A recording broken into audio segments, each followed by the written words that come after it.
Hello friends, welcome back to our channel.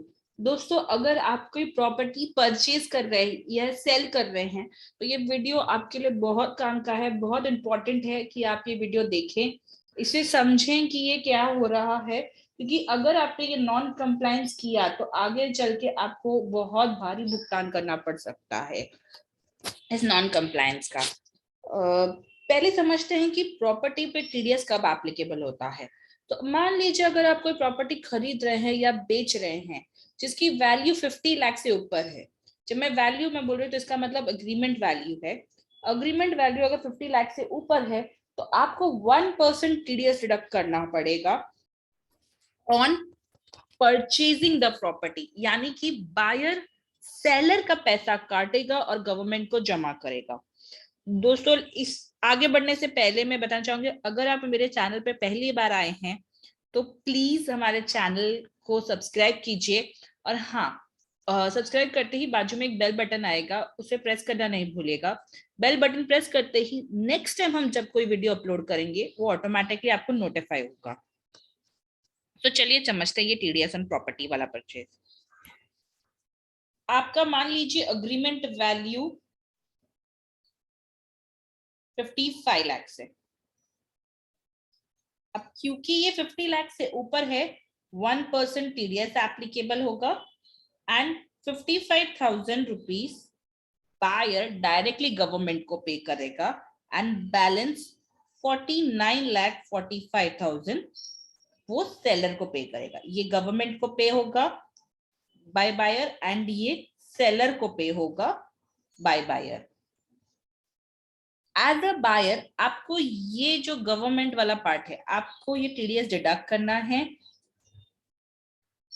यानी कि ये सेलर को देते वक्त कम पे करना है, इसे गवर्नमेंट के डिपॉजिटरी में डिपॉजिट करना है एंड एक फॉर्म रहता है, वो फॉर्म भरना रहता है ताकि सेलर को इसका बेनिफिट मिले। ये एक्टिविटी आपको एज अ बायर करनी है। वहीं अगर आप सेलर हो तो आपको इंश्योर करना है कि आपके बायर ने ये फॉर्म फिल किया है, आपके 26 एएस में इसका क्रेडिट रिफ्लेक्ट हो रहा है एंड आपकी जब आप रिटर्न फाइल कर रहे हैं तो आपको इसका क्रेडिट लेना है।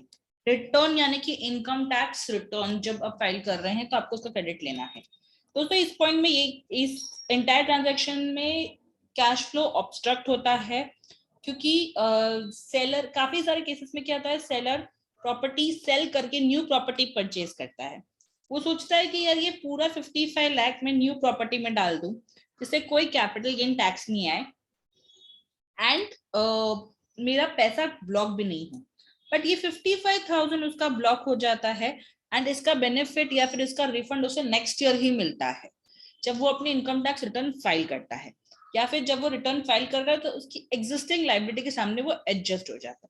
तो काफी लोगों को लगता है यार इस कैश फ्लो को ऑब्स्ट्रक्ट करने से अच्छा हम अपना अग्रीमेंट वैल्यू ही कम कर देते हैं, हम 49 लाख कर देते हैं या फिर 49,50,000 जो भी कर देते हैं, इन शॉर्ट 50,000 के नीचे रखते हैं ताकि इस पे टीडीएस नहीं लगे। अब क्योंकि ये 49 लाख है, इस पे एज सच टीडीएस नहीं कटेगा as per the law and पूरा का पूरा 49 लाख बायर सेलर को दे देगा। काफी लोग यही एक्टिविटी कर रहे थे जिसके चलते टीडीएस गवर्नमेंट तक नहीं आ रहा था। तो इसके चलते बजट 2022-23 में निर्मला मैम ने बजट में चेंज किया, इस प्रोविजन में चेंज किया, जिसमें उन्होंने कहा कि as per the new law now agreement value और स्टैम्प ड्यूटी वैल्यू, यानी कि जिस वैल्यू पे आप स्टैम्प ड्यूटी पे करने वाले हैं at the time of registration of property, whichever is higher, उस प्राइस के ऊपर आपको 1% टीडीएस करना है। तो मान लीजिए आपकी स्टैम्प ड्यूटी की वैल्यू आ रही है 55 लाख, बट क्योंकि आपको टीडीएस बचाना था आपने अग्रीमेंट कर दिया 49 लाख का। अब इस न्यू क्लॉज के हिसाब से आप 49 या 55 में से कंपैरिजन करेंगे and whichever is higher, यानी कि 55 लाख, इसके ऊपर 1% टीडीएस काटेंगे विच इज 55,000 एंड गवर्नमेंट को पे करेंगे। गवर्नमेंट को पे करेंगे। तो यहाँ पर ये जो चेंज आया है उसके चलते अब जो लोग चीटिंग करते थे या फिर जगलिंग या जिसके कहते हैं टैक्स इवेजन एंड ऑल या फिर टैक्स प्लानिंग, उसमें जो 49 लाख करके अपना टीडीएस काटना बचा देते थे, कैश फ्लो बचा देते थे, अब इस न्यू प्रोविजन के हिसाब से वो टैक्स नहीं बचेगा। अब जो भी 55 लाख मतलब जो भी स्टैम्प ड्यूटी या फिर agreement value whichever is higher उस पे टीडीएस कटेगा। ये प्रोविजन उन लोगों को भी हिट करेगा जहां पर प्रॉपर्टी लॉस में सेल हो रही है।